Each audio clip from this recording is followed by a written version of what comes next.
আমাদের এই যজ্ঞ অনুষ্ঠান এবং প্রার্থনা সভা কিন্তু আমাদের বক্তব্য শিক্ষার্থীবৃন্দ সহ কমিউনিটির পক্ষ থেকে আমরা ধন্যবাদ। সরস্বতী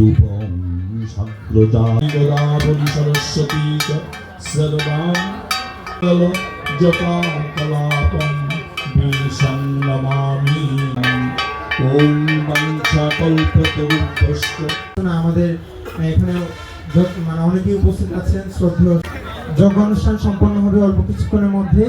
এছাড়াও অন্যান্য শিক্ষকবৃন্দ, বিভিন্ন রাজনৈতিক দলের উপাচার্য, আমাদের সকলের প্রিয়ভাজন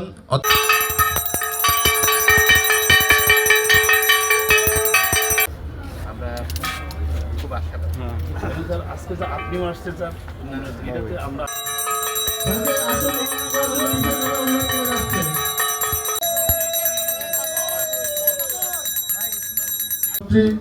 আয়োজিত যোগ্য সভায় উপস্থিত হয়েছেন ডক্টর সোহেল রানা স্যার, উপস্থিত আছেন আমাদের পূর্বাবস্থাঙ্গত পিবা জরে দেশনেত্রী বেগম খালেদা জিয়া, ওনার সঙ্গে আমার ব্যক্তিগতভাবে অনেক স্মৃতি রয়েছে। আমি যেহেতু বাংলাদেশ ক্রিকেট বোর্ড এবং ফর্মার ক্রিকেটার ছিলাম, তার সঙ্গে অনেক কাজ করেছি। বেশি কাজ করেছিলাম যেহেতু আরাফাত রহমান কোকো, উনি বাংলাদেশ ক্রিকেটের ডেভেলপমেন্ট কমিটির চেয়ারম্যান ছিলেন, অ্যাডভাইজার ছিলেন, তার সঙ্গে ব্যক্তিগতভাবে আমি অনেক কাজ করেছি। দেশনেত্রী বেগম খালেদা জিয়া এদেশের মানুষের গণতান্ত্রিক মুক্তির জন্য লড়াই করেছেন। দেশনেত্রী বেগম খালেদা জিয়া একটি সুখী সমৃদ্ধ বাংলাদেশ, আমরা যে ধর্ম বর্ণ নির্বিশেষে সকলের জন্য কিন্তু লড়াই করেছেন।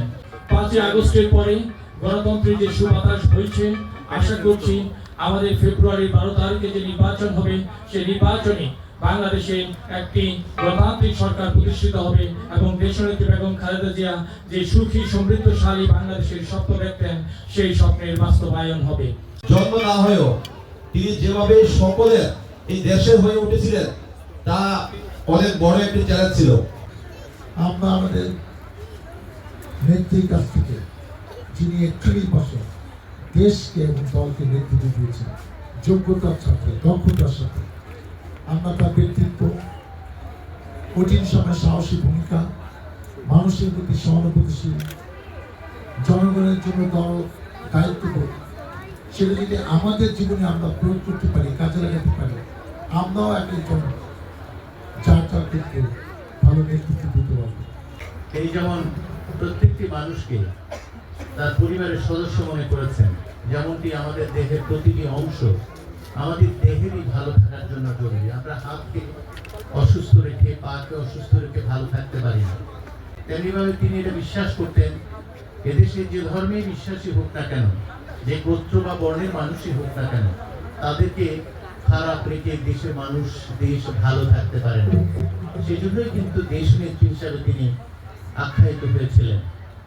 আশা করি তার দেখে যাওয়া পথ জাহাঙ্গীরনগর বিশ্ববিদ্যালয়ে অনুসরণ করবে এবং এটাও আশা করি মহান স্রষ্টা আমাদের এই আবেদন, বিভিন্ন ধর্ম বর্ণের পক্ষ থেকে যেই নিবেদন তার কাছে করা হচ্ছে, তার আত্মার শান্তি, সেই শান্তি কামনার বিষয়টি যেন মহান স্রষ্টার কাছে গ্রহণযোগ্য হয়, এই আশাবাদ এবং আমার পক্ষ থেকে প্রার্থনা করে আমাকে আমন্ত্রণ জানানোর জন্য আবারও ধন্যবাদ জানাই।